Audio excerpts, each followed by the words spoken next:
Hello everyone, नमस्कार। मेरा नाम डॉक्टर निशा भटनागर है। मैं मेडिकल डायरेक्टर हूँ अवेया फर्टिलिटी एंड आईवीएफ सेंटर की, और आज हम बात करेंगे एक बहुत ही महत्वपूर्ण चीज़ के बारे में, cost of IVF treatment and the factors affecting it. मतलब आईवीएफ ट्रीटमेंट की कॉस्ट क्या होती है और क्या फैक्टर्स होते हैं जो इसको इफेक्ट करते हैं।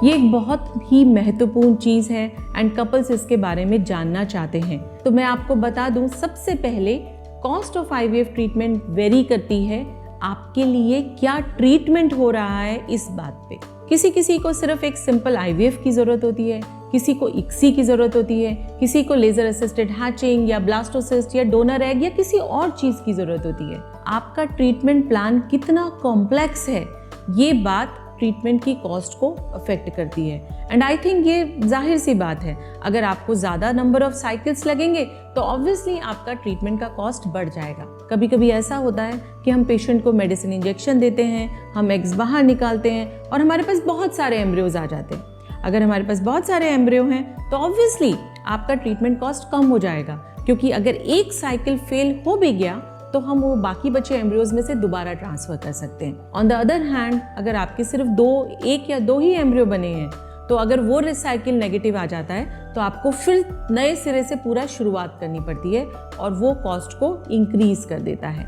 सो आपका ट्रीटमेंट प्लान क्या है, किस चीज़ की ज़रूरत है या कितने नंबर ऑफ साइकिल्स होंगे, ये कॉस्ट को अफेक्ट करता है। एक और महत्वपूर्ण चीज़ है कि आपको किस एडिशनल ट्रीटमेंट की ज़रूरत है। मतलब अगर आपको कोई हिस्ट्रोस्कोपी करवाने की ज़रूरत है या आपको फाइब्रॉइड्स हैं उनको रिमूव करवाने की ज़रूरत है, लैप्रोस्कोपी की ज़रूरत है, एंडोमेट्रियोसिस है जिसके लिए हमें कुछ और करने की ज़रूरत है, तो ऑब्वियसली आपका कॉस्ट ऑफ ट्रीटमेंट बढ़ जाता है। अगर आपको डोनर एग्स चाहिए तो भी आपको उसके लिए बेसिक कॉस्ट से या तो आपका एक डोनर फाइंड आउट करना पड़ता है या ट्रीटमेंट थोड़ा सा डिफरेंट आ जाता है। एक और महत्वपूर्ण चीज़ है कि आपका अगर कोई इंश्योरेंस कवर है, अगर आपका कॉर्पोरेट ऑफिसेज में कई बार आजकल इंश्योरेंस होता है जो आपको एक तरीके से कवरेज देता है एक या दो साइकिल के लिए, तो अगर आप ऐसी कॉर्पोरेट कंपनी में या किसी ऐसे गवर्नमेंट जॉब में हैं जहां आपको इंश्योरेंस कवर मिलता है इनफर्टिलिटी ट्रीटमेंट के लिए, तो वो बहुत हद तक आपको मदद करता है। लोकेशन ऑफ क्लिनिक, बड़ी सिटीज़ में ऑफ कोर्स ट्रीटमेंट थोड़ा महंगा हो जाता है, थोड़ा कॉम्प्लेक्स हो जाता है, और छोटे शहरों में यही ट्रीटमेंट थोड़ा सा कम कॉस्ट पे मिल जाता है। कॉस्ट का सिर्फ कितने साइकिल्स हम ट्राई कर सकते हैं या हम कितना बेहतर मेडिसिन यूज़ कर सकते हैं, सिर्फ इसी से इसका फ़र्क पड़ता है। जब हम मेडिसिन की बात करते हैं तो मैं आपको बता दूं कि आईवीएफ की कॉस्ट के 3 पार्ट होते हैं। एक बेसिक कॉस्ट जो कि हमेशा लगेगी ही लगेगी, जिसमें आपका अल्ट्रासाउंड, कंसल्टेशन, एग को पिकअप करना, इक्सी करना, एम्ब्रियो बनाना, ये सब आता है। दूसरा पार्ट है cost of medication and injection. आपको इम्पोर्टेड इंजेक्शन यूज़ हो रहे हैं, इंडियन इंजेक्शंस यूज़ हो रहे हैं, कितने दिनों के लिए यूज़ हो रहे हैं, किस मात्रा में यूज़ हो रहे हैं, ये सब आपकी कॉस्ट को अफेक्ट करता है। और सबसे बड़ी बात, cost of freezing.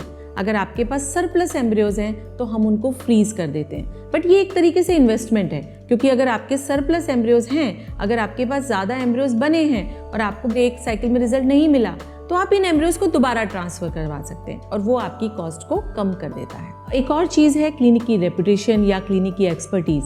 So obviously अगर क्लिनिक की रेपुटेशन थोड़ी हाई है, वो हाई एंड चीज़ें यूज़ करते हैं या कुछ ब्रांड से एसोसिएटेड हैं, तो ऑब्वियसली कॉस्ट थोड़ा सा हाई हो जाता है।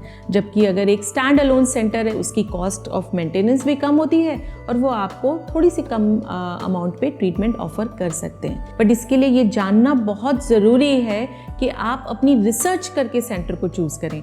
एम्ब्रियोलॉजिस्ट फुल टाइम होना चाहिए, अच्छी चीज़ें उन्होंने यूज़ करना चाहिए, मीडिया अच्छा होना चाहिए, आपको सही सलाह मिलनी चाहिए, डे 5 ब्लास्टोसिस्ट ट्रांसफ़र करना चाहिए।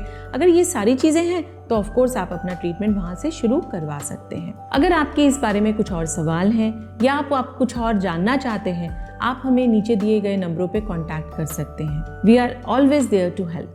Thank you so much.